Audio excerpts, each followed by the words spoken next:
हम सभी को लौटाने के लिए पूर्ण रूप से सभी माँ बाप अपने दोनों हाथों को जोड़े चित पे कार्य करें। बड़े ही आनंद उत्साह उल्लास के साथ प्रभु परमात्मा के सम्मुख अपनी भावनाओं को प्रेषित करें। ओम नमः सिद्धेभ्यः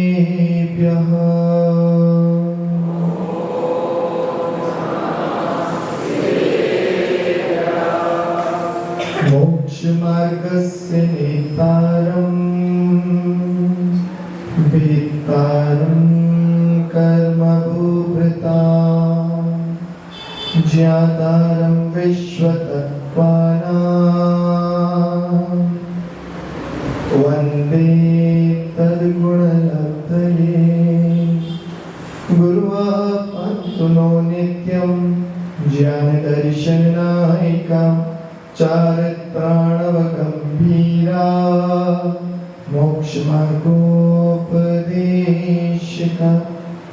जय बोले अनंत आनंद सत परमेश्वर भगवान की, देवादिदेव कजराज श्री अजितनाथ भगवान की, देवादिदेव मूलांक तीर्थंकर श्री पद्म प्रभु भगवान की, परम पूज्य चारित्र चक्रवर्ती आचार्य भगवान श्री शांति सागर जी महाराज की, परम पूज्य विक्षण ज्ञानोपयोगी आचार्य गुरुदेव श्री वसुनंदी जी महाराज की, अहिंसामय विश्व धर्म की जयवाणी माता की, परम पूज्य श्री जगन्नाथ महाराज की जय।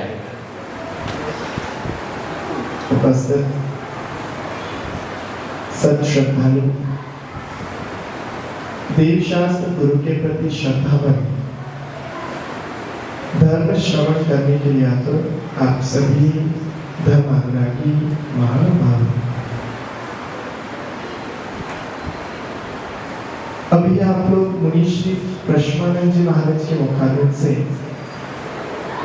सच्ची श्रद्धा और भक्ति के विषय में सुन रहे हैं।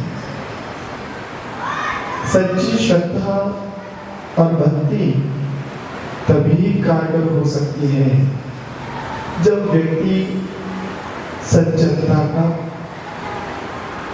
जीवन जीने वाला हो। यदि व्यक्ति दुर्जन बना रहेगा तो कभी आस्तिकता से युक्त नहीं हो पाएगा। यदि व्यक्ति दुर्जन बना रहेगा तो कभी भी भक्ति सच्ची कर नहीं पाएगा, और जो व्यक्ति दुर्जन होता है वह कभी भी सद्गति और पंचम गति को प्राप्त नहीं कर सकता। इसलिए आज यहाँ पर मेरी भावना के माध्यम से आगे की भावनाओं को प्रेषित करते हुए मुख्तार जी कह रहे हैं, दुर्जन क्रूर कुमार्ग रथों पर शोभ नहीं मुझको आवे, साम्य भाव रखूं मैं उन पर, ऐसी परिणति हो जावे। दुर्जन क्रूर कुमार इन पर रत रहने वाले ये संसार में बाहर की तरह होते हैं। जो व्यक्ति दुर्जन होता है वह धरती पर बोझ की तरह है। कहते हैं कि सप्त सागर यानी 7 सागर हो चाहे ऊंचे ऊंचे पर्वतों हो, धरती कहती है मेरे लिए ये भार नहीं है, मेरे लिए यदि भार है तो वह दुर्जन है, चापलूस है, जो पीठ पीछे बुराई करते हैं वो मेरे लिए इस धरती पर बोझ है, वही भार है। हम लोग दुर्जन व्यक्ति को देखकर संकेशित हो जाते हैं, परिणाम खराब कर लेते हैं, बिगड़ जाते हैं। लेकिन यहाँ पर भावना भारे कि हे भगवान, दुर्जन को देखकर मेरे परिणाम दुष्ट ना हो जाए, उनके बुरे करने की भावना मेरे अंदर में ना आए। वह जो कर रहे हैं करने दो, उनमें अपने परिणाम दूषित ना करें। हे भगवान, मेरी यही भावना है, मैं सबका परिणाम से उनके बीच में उठ बैठ सकूं, मैं उनसे सम दूरी बनाकर अपने जीवन को व्यतीत कर सकूं, यही मेरी परिणति हो जाए। दुर्जन बिच्छू की तरह होता है। बिच्छू कई बार डंक मारे, लेकिन सज्जन पुरुष उस महात्मा की तरह होना चाहिए जो उसको बचाने का भाव नहीं छोड़ता। उसे पानी में से निकालकर उसके प्राण बचाने के लिए बार बार कोशिश करता है, बार बार बिच्छू डंक मारता है, लेकिन अंतो गत्वा वह उसको बचा ही लेता है। लोग कहते हैं कि क्या जरूरत है? बोले जब बिच्छू अपना स्वभाव नहीं छोड़ रहा, तो फिर हम मनुष्यों के अपना स्वभाव कैसे छोड़ सकते हैं? मानव भाव। दुर्जन व्यक्ति वह होता है जो आए दिन मौका ढूंढता है, दूसरों की मदद करने के लिए नहीं, दूसरों की बाधाएं बनने के लिए। वह आए दिन कलह करने के लिए मौके ढूंढता है। ऐसा व्यक्ति ही दुर्जन है। दुर्जन कौन होता है? ना विना परिवारे न रमते दुर्जनो जना। दुर्जन वह होता है जो परिवार अर्थात दूसरों के निंदा अथवा वाद विवाद किए बिना उसको सांस नहीं आती। जैसे माता बहनों को कोई गुप्त बात पता चल जाए और उसे बताए बिना पेट में राहत नहीं मिलती, जैसे कोई बीपी का मरीज जिसका बीपी लो हो रहा हो, उसको नमक खाए बिना राहत नहीं आती, जैसे किसी दवा के रोगी को ऑक्सीजन की आवश्यकता होती है, ऐसे ही दुर्जन व्यक्ति को वाद विवादों की आवश्यकता होती है। उसे जीने के लिए दूसरों की निंदा करने का एक साधन चाहिए, नहीं तो उसकी सांस उखड़ने लगती है, पेट में दर्द होने लगता है, उसकी बेहोशी छाने लगती है। क्या हुआ? बोले आज किसी की निंदा नहीं की। क्या हुआ? बोले आज सुबह से किसी से झगड़ा नहीं हुआ, तो समझ लेना वो बीमार है। दुनिया में ऐसे भी लोग होते हैं, जब कभी किसी की मदद करते हैं, कोई काम करते हैं, तो लोग पूछते हैं भैया ठीक तो हो? आज काम कर रहे हो, किसी की मदद कर रहे हो, स्वास्थ्य तो ठीक है? ऐसी दुर्जन व्यक्ति का जब बीमार हो जाता है तो उससे पूछते क्या हुआ? आज झगड़ा नहीं किया? आज किसी को नुकसान नहीं पहुंचाया क्या? आज किसी से तुमने बुरी बातें नहीं कही क्या? हाँ, तभी अजीर्ण हो रहा है, कुछ पच नहीं रहा। मानव जैसे मिथ्या दृष्टि जीव को जिनवाणी न सुनाए, ते ऊँगे ते लड़ मरे, ते उठ घर को जाए। ऐसी जो दुर्जन व्यक्ति होता है, उसे मां जिनवाणी सुहाती नहीं। वह सभ्य लोगों के बीच में बैठ नहीं सकता, वह अच्छी दो बातें किसी की सुन नहीं सकता, इसलिए उसके परिणाम दुर्जन हो जाते हैं। जो लोग दुर्लभ होते हैं, कठिन होते हैं, मुश्किल होते हैं, क्रूर परिणामी होते हैं, उन्हें दुर्जन कहा। दुर का अर्थ होता है बड़ी कठिनाई से प्राप्त होने वाला, बड़ी कठिनाई जिसके अंदर हो। ऐसे दुर्लभ, जो दुर्लभता होती है अर्थात कठिनाई से जो प्राप्त हो उसे दुर्लभ कहते हैं। ऐसे जिस व्यक्ति का स्वभाव दुर हो अर्थात क्रूर हो, जिसका परिणाम दुष्ट हो, जिसके कठोर वचन हो, वह दुर्जन कहलाते हैं। जन अर्थात मानव। मानव इस संसार में दोनों प्रकार के लोग हैं, सज्जन भी और दुर्जन भी। ऐसा नहीं कि सज्जनों की कमी हो और ऐसा भी नहीं कि दुर्जन ही दुर्जन हो, बस खोजने की आवश्यकता है। हमारा दृष्टिकोण दूसरों को खोजता है, कौन व्यक्ति सज्जन और कौन व्यक्ति दुर्जन है, लेकिन हम अपना नाम सज्जनों में लिखवाना भूलना ही नहीं। यदि हम अपना नाम सज्जनों में लिखवाना भूल गए तो याद रखना दुर्जन का पलड़ा भारी हो जाएगा। हम बराबर दोनों मानते हैं तो यानी हमारा पलड़ा भारी करने का अधिकार बनता है। यदि दोनों ही बराबर हैं दोनों ही नेता जो वोट में इलेक्शन में खड़े हुए हैं, यदि दोनों को ही बराबर बराबर वोट मिली है तो अब आपकी जिम्मेदारी बन जाती है किसको जिताना है और किसको हराना है। यदि आप एक तरफ वोट कर दोगे तो वही जीत जाएगा, अर्थात अब आपके ऊपर कंधों पर जिम्मेदारी है कि आपको सज्जनों को जिताना है कि दुर्जनों को जिताना है।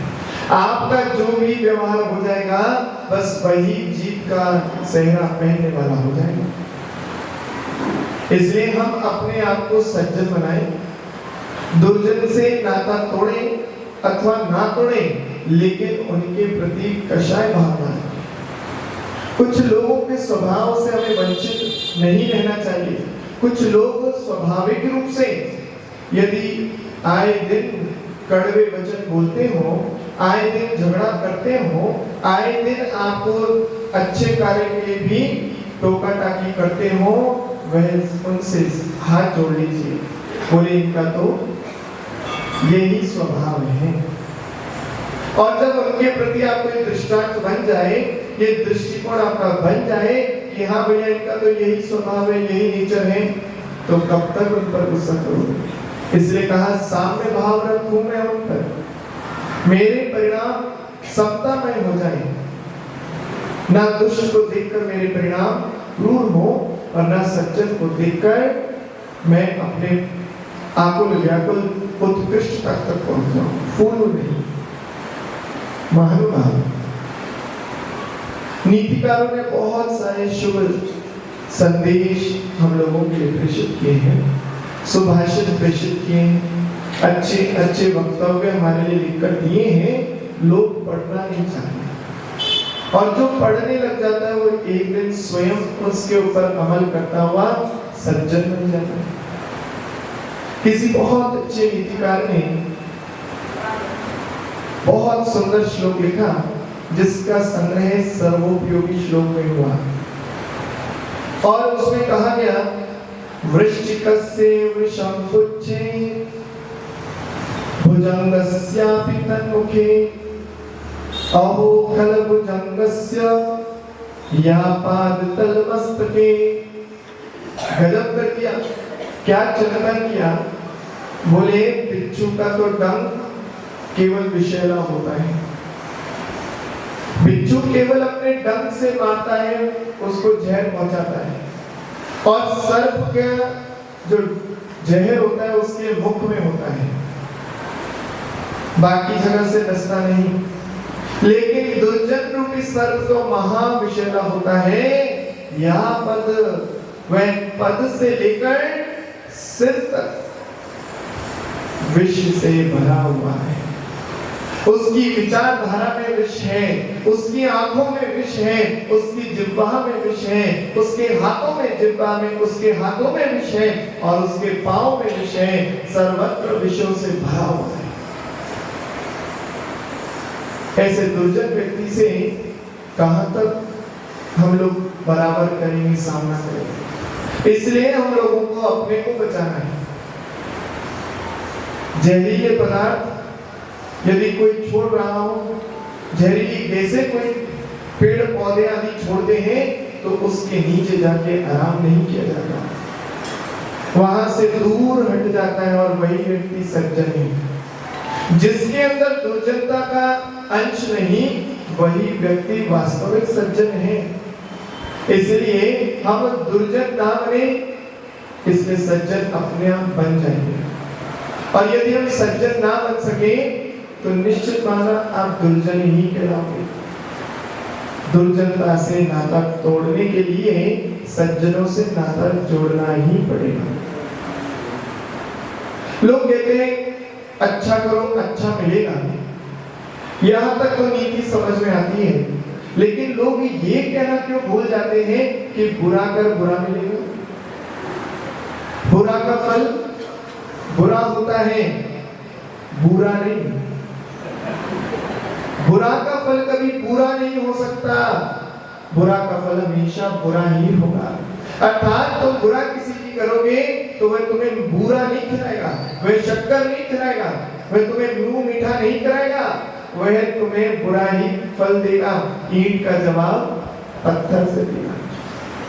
लेकिन कभी किसी के साथ बुरे होने पर बुरा मत बन जाना। महाभारत में एक बहुत अच्छा दृष्टांत दिया। द्रौपदी का नाम आप लोगों ने सुना होगा। युद्ध चल रहा था कौरव और पांडवों के बीच में। कौरवों की पाली में अश्वत्थामा था। अश्वत्थामा युद्ध समाप्त होने के बाद पांडवों के डेरे में आया। रात्रि में उसने द्रौपदी के 5 पुत्रों को घात कर दिया, मार डाला। और इतना ही नहीं, उसने रानियों के डेरे में भी रात को सोते समय आग लगा दी। जब हाहाकार मचा, ढूंढा तो अश्वत्थामा को अर्जुन ने पकड़ लिया और लाकर उसको दंडित करने के लिए कि इसने द्रौपदी के 5 पुत्र मारे हैं, इसलिए द्रौपदी निर्णय करे इसके साथ क्या किया जाए, इसको क्या दंड दिया जाए। द्रौपदी बड़ी व्याकुल थी, पर पुत्रों को सामने मारा हुआ देख रही थी। छोटे छोटे पुत्र हैं। अर्जुन बोले, ये तुम्हारा दोषी है, बताइए इसे क्या दंड दिया जाए। एक बार अपने पुत्रों को देखती है, एक बार अश्वत्थामा को देखती है और बोलती है इसे छोड़ दिया जाए। भीम बोलते हैं आक्रोश में आकर, नहीं, इसे तो बोटी बोटी करके चील कौओं को खिला देना चाहिए। इसने इतने छोटे पुत्रों को मारा है। द्रौपदी बोली, यदि इसके मारने से मेरे पुत्र जिंदा हो सकते हैं तो इसे मार दिया जाए, लेकिन मेरे पुत्र अब जिंदा नहीं हो सकते, वे जीवित नहीं हो सकते, और ये भी किसी का पुत्र है, उसकी मां में भी मेरी तरह ममत्व भाव है। मैंने तो अपने पुत्र खो दिए, मैं नहीं चाहती इसकी मां भी अपने पुत्र को खो बैठे। इसे क्षमा करती हूँ अपने हृदय से। इसके साथ इसने बुरा किया, बुरे के साथ कभी बुरा मत बनिए, इसे छोड़ दीजिए। लोगों ने उस द्रौपदी की जय जयकार की, उसके लिए बहुत बुरी बुरी प्रशंसा की। बोले, धन्य हो ऐसी नारी जिसने अपने 5 पुत्रों को मृत देखकर भी अपने दुर्जनता को धारण नहीं किया, अपनी सज्जनता को छोड़ा नहीं। ऐसे होती है सज्जन व्यक्ति की परिणति। दुर्जन के साथ रहकर दुर्जन मत बन जाइए। कभी कभी पानी में पड़े हुए पत्थर बहुत अच्छे उदाहरण मिलते हैं। वह पानी में पड़े हैं और लाकर जब उसको बाहर रखा जाता है तो उन पर पानी का असर नहीं होता। सज्जन व्यक्ति को ऐसा ही बन जाना चाहिए। वह अपने अंदर पानी को सोखता नहीं, ऐसे ही सज्जन व्यक्ति अपने अंदर दुर्जनता को सोखता नहीं, और जैसे ही माहौल मिलता है वह वापस अपनी सज्जनता पर उतार हो जाता है। जीवन चलता है, लेकिन कुछ व्यक्ति जो लड़ने के लिए ही अपने आप को जीवित रखते हैं,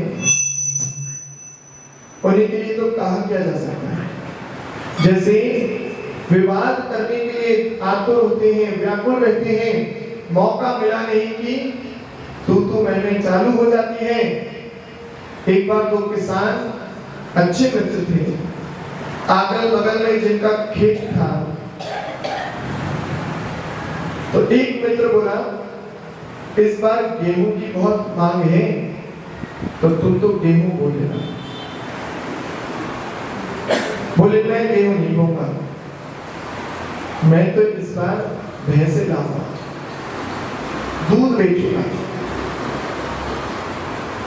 जो पहला मित्र था बोला, ठीक है तू भैंसे लाएगा, ये याद रखना, इस बार मैं ईख बोऊंगा, कहीं तेरी भैंसे मेरे खेतों में ना आ जाए। अरे वाह, कैसे? अरे वो कौन सा मनुष्य है, कौन सा उससे अकल होती है? अगर तुम्हारे खेत में आ भी गई तो कौन तुम बिगाड़ दोगे, और क्या मैं रोक सकता हूं? मैं ध्यान रखियो। ज्यादा ऊंची आवाज में मत बात कर, अगर तेरी बहन से मेरे खेत में आए तो बहुत बुरा होगा। अच्छा, कहाँ है तेरा खेत?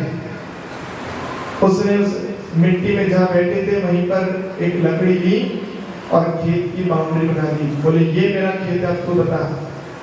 बोले ठीक। उसने भी आसपास से 4-5 कंकड़ उठाए और उसकी बाउंड्री में फेंक दिए। बोले ले, आ गई मेरी भैंस भी तेरे खेत में, अब क्या कर देगा? और दोनों ही गुत्थम गुत्था करने लगे, घायल हो गए, हॉस्पिटल में जमा हो गए। पूछा क्या हुआ? बोले इसकी भैंसे मेरे खेत में आ गई थी। बोले इसने तो भैंसे खरीदी नहीं और तूने खेत खरीदा नहीं, दोनों ने ख्याली पुलाव में झगड़ा कर दिया। दुर्जन की पहचान ये है, निष्प्रयोजन बातों पर जो झगड़ा करने लग जाए और बाद में जगत फसाई हो, वही दुर्जन है। कोई तो कारण हो, हम लोगों की गति हुई कोई कारण नहीं, हम यहाँ से कहीं और जन्म लेंगे, कोई कारण है, हमारे जीवन में सुख है दुख है, कोई कारण है, लेकिन दुर्जन व्यक्ति के जीवन में लड़ने झगड़ने का कोई कारण नहीं। वह तो यदि मरेगा भी तो असुर कुमार बनेगा और मरेगा तो नायकी बनेगा, क्योंकि असुर बिढ़ावे दुष्ट प्रचंड, वह तो जा जाकर असुर कुमार वह नरकों में नारियों को लड़ाते हैं, बढ़ाते हैं। दुर्जन व्यक्ति की गति दुर्गति। नारद नारायण नारायण करते करते वह नारायण के बहुत प्रिय होते हैं।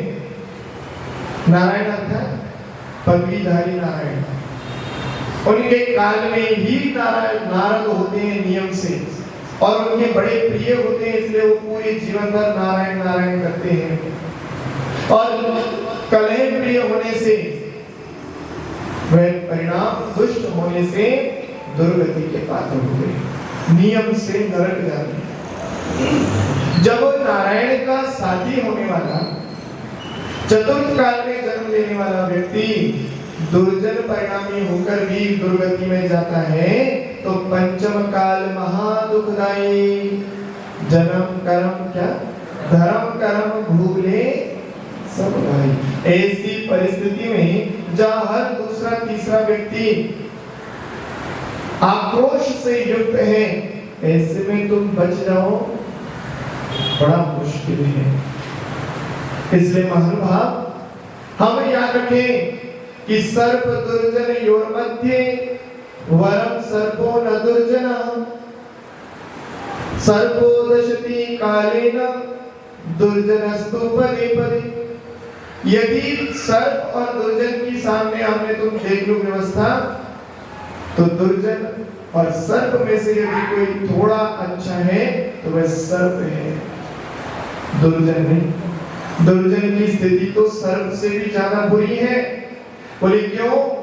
बोले दुर्जन व्यक्ति जो सर्प होता है वह तो केवल डर से, भय से, भूख से या काल आने पर डसता है, लेकिन दुर्जन व्यक्ति तो निष्प्रयोजन कदम कदम पर डसता है, बार बार डसता है, रह रह कर सताता है। अंग्रेजों के जमाने में जब दुर्जनता का प्रादुर्भाव बढ़ता गया, तब अंदर ही अंदर लोग जलने लगे और आजादी की एक मुहिम चलाने लगे। यदि वह अंग्रेज दुर्जन ना होते, वह दुष्ट ना होते, तो शायद हमारा देश आज भी अंग्रेज ही चला रहे होते।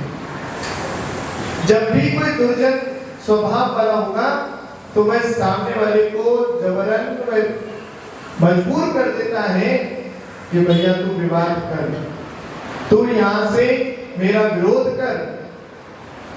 कुछ शब्द ऐसे कहेगा कि सामने वाले को जवाब देना ही पड़ेगा और उस बात को बतंगड़ बनाकर माहौल खराब करेगा। इसलिए महानुभाव, यदि आप दुर्जन नहीं है तो कम से कम दुर्जनों से भी दूरी बना के रखें, कहीं ऐसा ना हो उनकी आग की लपटें आपको जला दें, आपको खाक कर दें। ये जीवन बहुत दुर्लभ है। हम यही भावना हमेशा लाए कि हे भगवान, दुर्जन क्रूर कुमार्गरतों पर शोभ नहीं मुझको आवे। आप उनका कुछ बिगाड़ नहीं सकते। याद रखना, बहुत अच्छी बात है। पूज्य गुरुदेव कहते हैं कि मट्ठे का कभी बिगाड़ नहीं होता। जब भी बिगाड़ होगा तो दूध का होगा। दूध में यदि मट्ठे की एक छींट भी पड़ गई तो दूध अपना अस्तित्व खो देता है। और मट्ठा बोले कितना ही पानी मिला दो, शायद उतना ही और काम का बनता चला जाए। इसलिए कांटे पर पांव रखकर उसकी परीक्षा मत करना कितना पहना है। कुल्हाड़ी पर पांव मारने वाला व्यक्ति बाद में पछताता है। झाड़ झंखड़ के बराबर से निकलते हो तो झाड़ को कुछ फर्क नहीं पड़ता, कपड़े तो अपने ही जीर्ण शीर्ण होते हैं। बेर का पौधा लगा हो और बगल में केले का पत्ता और पेड़ हो तो बेर का कुछ नहीं होता, केले के पत्ते छिन्न भिन्न हो जाते हैं जब तेज हवा चलती है। इसलिए दुर्जन व्यक्ति हो तो भैया आप आए वेलकम, आप गए भीड़ कम। आप हमसे कुछ मत करिए। जैसे पुलिस वाले की दोस्ती, यदि उससे दोस्ती की तो निकाल पैसा और नहीं की तो फंसा देगा। ऐसी श्वान के लिए कहते हैं कुत्ते को प्यार करोगे तो चाटेगा और कुत्ते को मारोगे तो काटेगा। दुर्जन व्यक्ति ऐसा ही होता है। इसलिए रहे दूर, जितनी दूर हो सकता है उतनी दूर रहें, तभी हम भी अपने जीवन को सुख और शांतिमय बना सकते हैं। कहते हैं दुष्ट संग ना देहि विधाता, तासे भलो नरक को वासा। इसलिए नरक जाना फिर भी सुखप्रद हो सकता है, लेकिन दुष्ट की संगति कष्ट ही कष्ट देती है। इसलिए महानुभाव, हम दुर्जन नहीं बनेंगे ये तो हमारा संकल्प है ही, लेकिन हम दुर्जनों के प्रति भी क्रूर परिणाम ना रखें। उनकी जैसी परिणति है वह उसका फल भोगेंगे। हम लोगों को अपना स्वभाव बिगाड़ना नहीं है। यही हम लोगों की भावना, मेरी भावना है। बोले महावीर भगवान की।